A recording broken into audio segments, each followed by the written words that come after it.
இங்கே பேசுகிறவர்களெல்லாம் பேசினார். நல்ல வேளை தேர்தல் முடிந்த பிறகு பேசினார். காமராஜர் ஆட்சி, காமராஜர் ஆட்சி.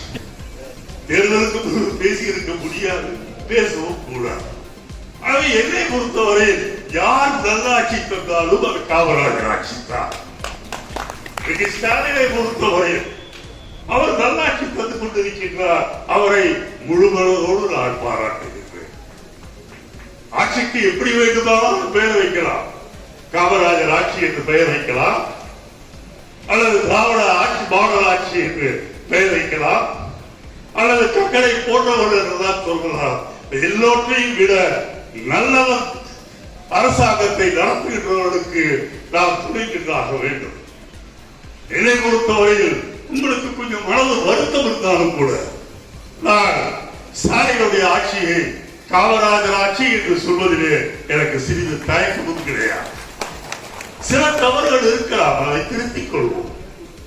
ஒருவேளை தப்பி தவறி இங்கே ஓபிஎஸும் இபிஎஸும் போன்றவர்கள், பரதேசி சீமானை போன்றவர்கள் வந்து உட்கார்ந்து விட்டால், பிஜேபியை போன்றவர்கள், இன்னொரு பைத்தியம் இருக்கின்றதே அண்ணாமலை என்று, அது போன்ற பைத்தியங்கள் வந்து அமர்ந்து விட்டால் எவ்வளவு கேவலமாக ஆட்சி இருக்கும் என்பதை விட நம்முடைய நிலைமை என்ன ஆகும், அதையும் விட நம்முடைய குழந்தைகளுடைய எதிர்காலம் என்ன ஆகும் என்பதை தயவு செய்து சிந்தித்து பாருங்கள்.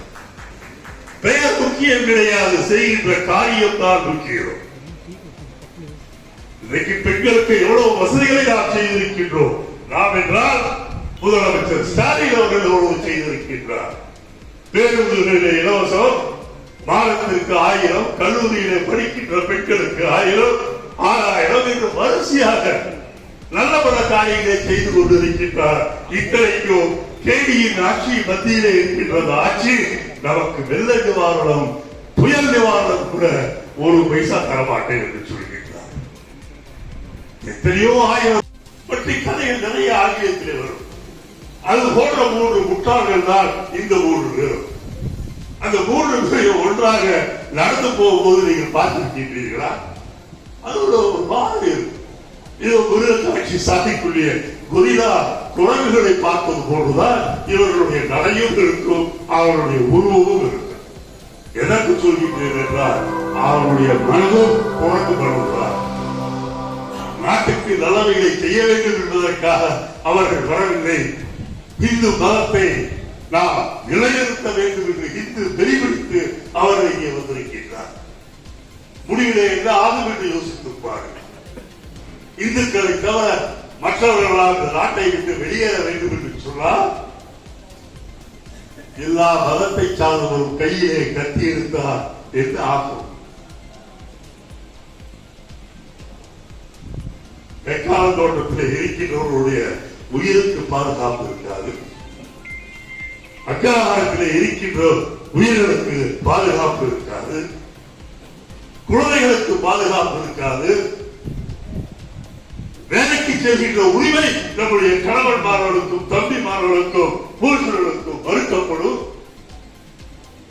மாதத்திற்கு 10 லட்சம் ரூபாய் கிடைத்தாலும் கூட நீ வெளியே போய்விட்டு வீட்டுக்கு வருவது உத்தரவாதம் இல்லை, உன் உயிர் உன் கையில் இல்லை என்ற நிலை ஏற்பட்டால் 10 லட்சம் என்ற மாதத்திற்கு 1 கோடி சம்பாதித்தாலும் அது தேவையா?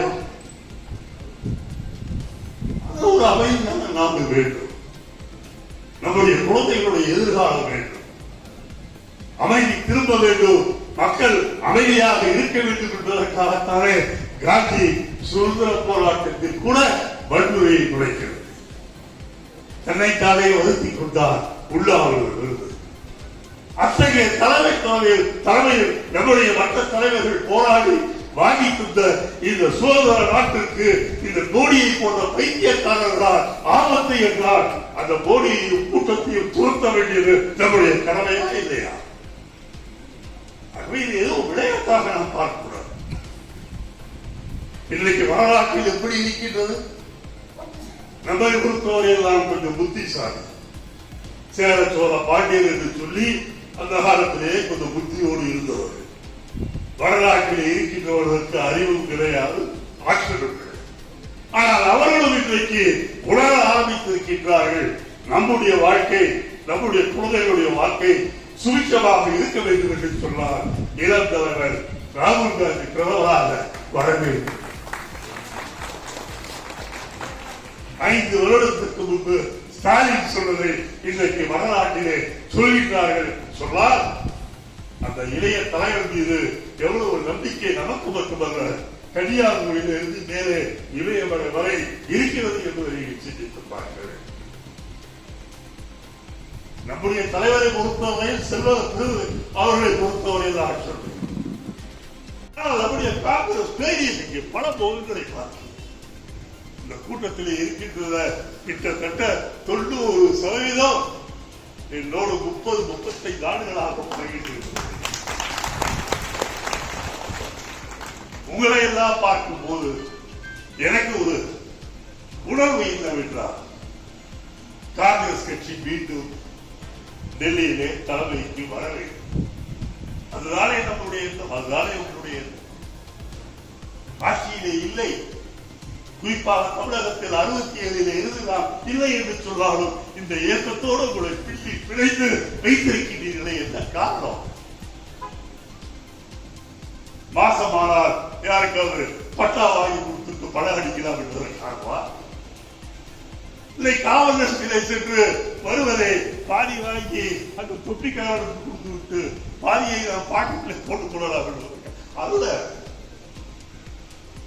இந்த நாடு ஒரு நாள் திருந்தும், மீண்டும் காங்கிரஸை அழைக்கும் தலைமை பொறுப்பை ஏற்க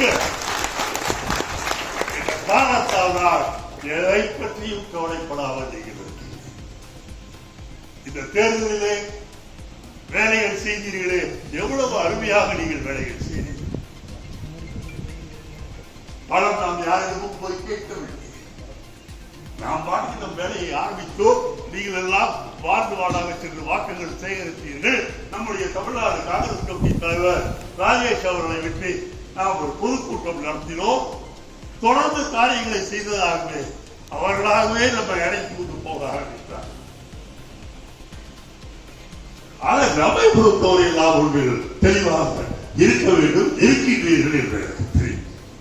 நமக்கு ஒன்றும் பேராசைகள் இல்லை. நாம் எல்லாம் மீறி சாப்பிட்டா 3 வேளை சாப்பிடுவோம், அதுக்கு வேலையா சாப்பிட்டு போய்விட்டோம். இன்றைக்கு எத்தனை பேர் நாட்டின் பிரதம மந்திரியாக இருக்கின்றவர்களே சொல்கின்றார் ட்ரக்கிலே உங்களுக்கு பணம் வந்துள்ளார்கள். நாமெல்லாம் சாதாரணமாக என்ன சொல்லுவோம், பையிலே பணம் இருக்கிறதா பாக்கெட்லே ட்ரக் ரோடிலே வந்தது என்று கேட்டார். அவன் பணத்தை பார்த்ததே ட்ரக் ரோடிலும் கட்டையிலும் தான். அவள் என்ன உழைத்து சம்பாதித்தாளா? இல்லை அவருடைய வீட்டிலே இருக்கின்றவர்கள் உழைத்து சம்பாதித்தார்களா என்றால் கிடையாது.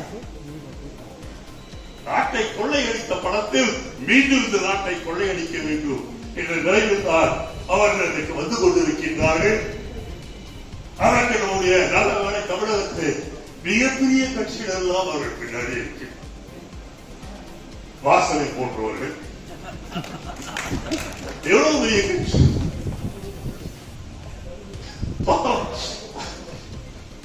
மோடி அவர்கள் கூட அவங்க முன்னாடி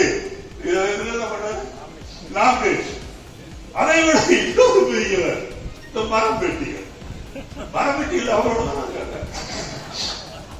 அவரு இன்னொரு நம்ம கிருஷ்ணசாமி வந்துட்டார்.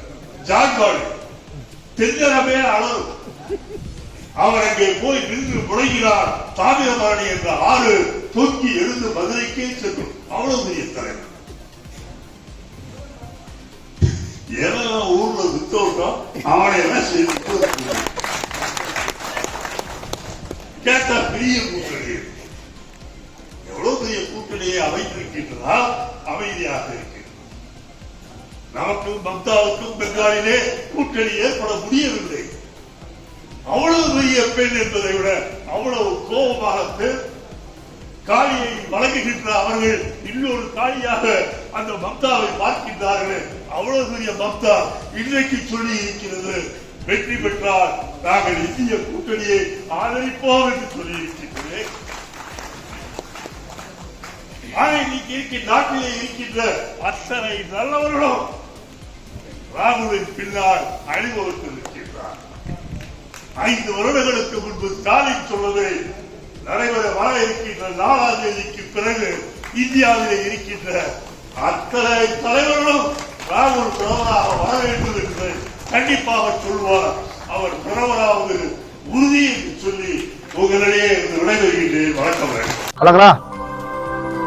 ரெடியாமா? ரெடியா?